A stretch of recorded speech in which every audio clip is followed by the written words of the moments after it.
warahmatullahi wabarakatuh. Apa kabar anak-anak hebat? Bertemu lagi dengan Bu Indah di kelas 5B. Salam sehat, tetap semangat. Allahu Akbar. Baik, untuk hari ini pembelajaran kita adalah tema 7, subtema 2, pembelajaran 1. Tujuan pembelajaran: mengetahui kalau dapat menyebabkan perubahan wujud, dapat mengidentifikasi peristiwa-peristiwa sebelum dan sesudah proklamasi, dapat mempraktekkan gerak tari dengan pola lantai yang benar. Sebelum memulai, marilah kita membaca doa. Bisai basmalah. Bismillahirrahmanirrahim. Allahumma inni as'aluka ilman nafi'an wa rizqan thayyiban wa amalan mutaqabbala. Ya Allah, sesungguhnya aku memohon kepadamu ilmu yang bermanfaat, rezeki yang baik, dan amal yang diterima.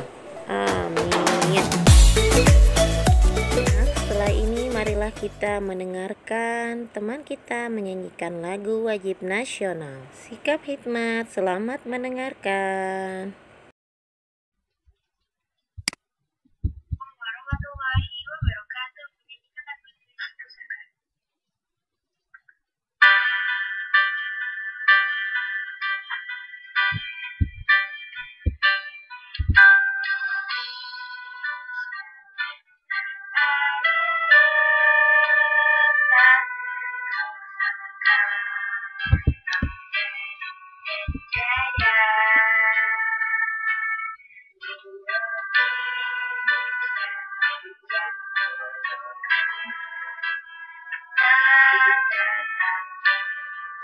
Muda-muda bangsa di sana tempat lahir kita, dituai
besarkan tempat berlindung hariku. Terima kasih Erika. Mari kita lanjutkan lagi pembelajaran selanjutnya. Baik anak-anak, kita mulai pembelajarannya. Anak-anak, apakah kalian pernah melihat embun di pagi hari?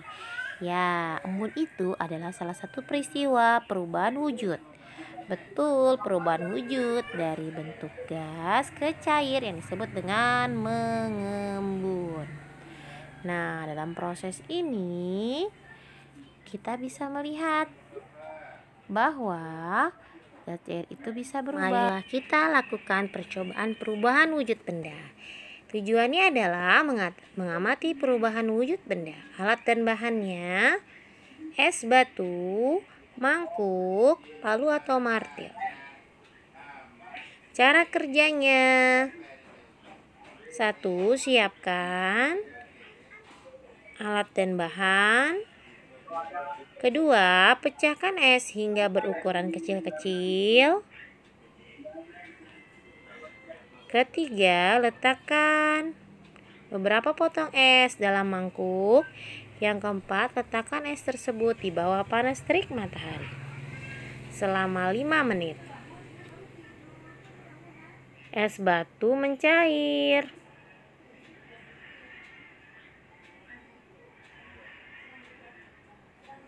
Kalor atau panas dapat menyebabkan perubahan wujud benda. Mencair merupakan salah satu bentuk perubahan yang membutuhkan atau menyerap kalor. Peristiwa perubahan wujud benda padat menjadi benda cair karena adanya pemanasan disebut mencair.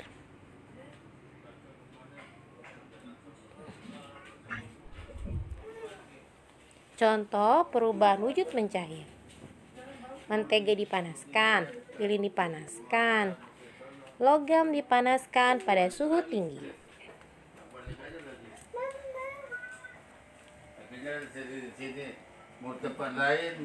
Nah, sekarang kita akan beralih ke peristiwa yang lain, yaitu peristiwa pembacaan teks proklamasi.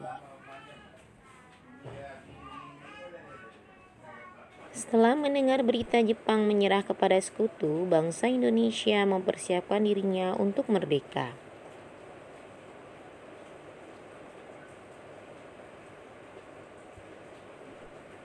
Timbullah perbedaan pendapat antara golongan muda dan golongan tua. Golongan muda menghendaki agar golongan tua secepatnya menyatakan kemerdekaan. Akibatnya terjadilah peristiwa Rengas Dengklok pada tanggal 16 Agustus pukul 4 pagi. Bung Hatta dan Bung Karno beserta Ibu Fatmawati dan Guntur Soekarno Putra dibawa pemuda Rengas Dengklok agar tidak terpengaruh Jepang. Tujuannya mendesak golongan tua untuk segera memproklamirkan kemerdekaan Indonesia.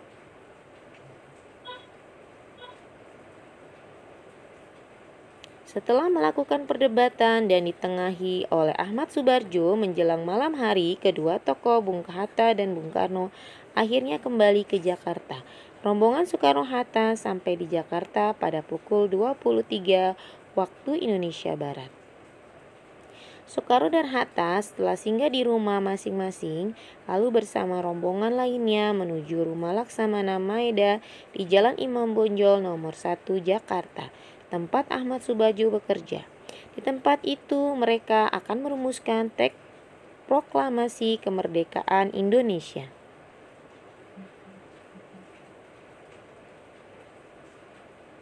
Perumusan sampai dengan penandatanganan teks proklamasi kemerdekaan baru selesai pada pukul 4 pagi.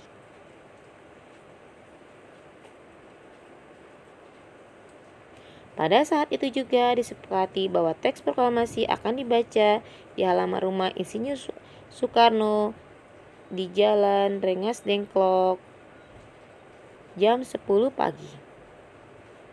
Dari peristiwa-peristiwa tersebut, maka kita dapat menyimpulkan beberapa hal. Kesimpulan sebelum dibacakan teks proklamasi Indonesia. 1. Penyebaran berita proklamasi kemerdekaan 17 Agustus 1945. 2. Sambutan rakyat di berbagai daerah terhadap proklamasi kemerdekaan Indonesia.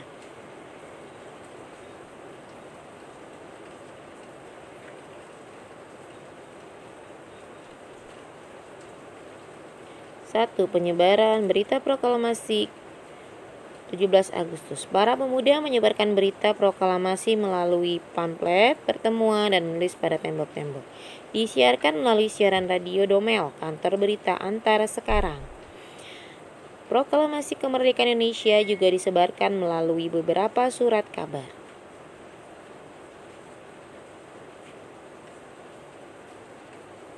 Pihak pemerintah Republik Indonesia juga menugaskan para gubernur yang telah dilantik pada tanggal 2 September 1945 untuk menyebarkan berita.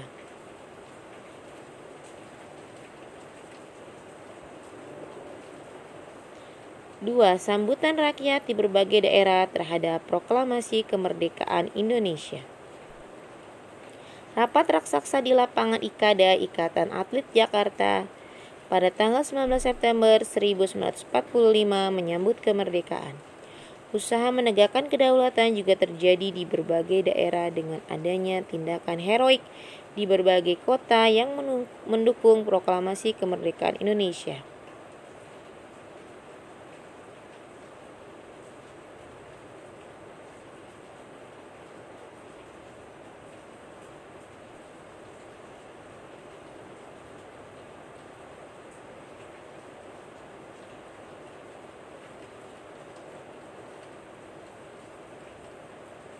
Untuk selanjutnya adalah muatan SPDP. Kita akan memahami berbagai macam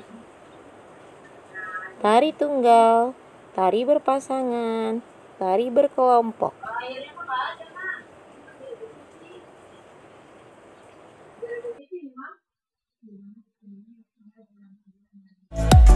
Sekian pembelajaran hari ini. Kita tutup dengan membaca hamdalah. Alhamdulillahirabbil alamin. Doa selesai belajar. Allahumma arinal haqqa haqqa warzuqna ittiba'ah wa arinal batila batila warzuqna ijtinabah. Assalamualaikum warahmatullahi wabarakatuh.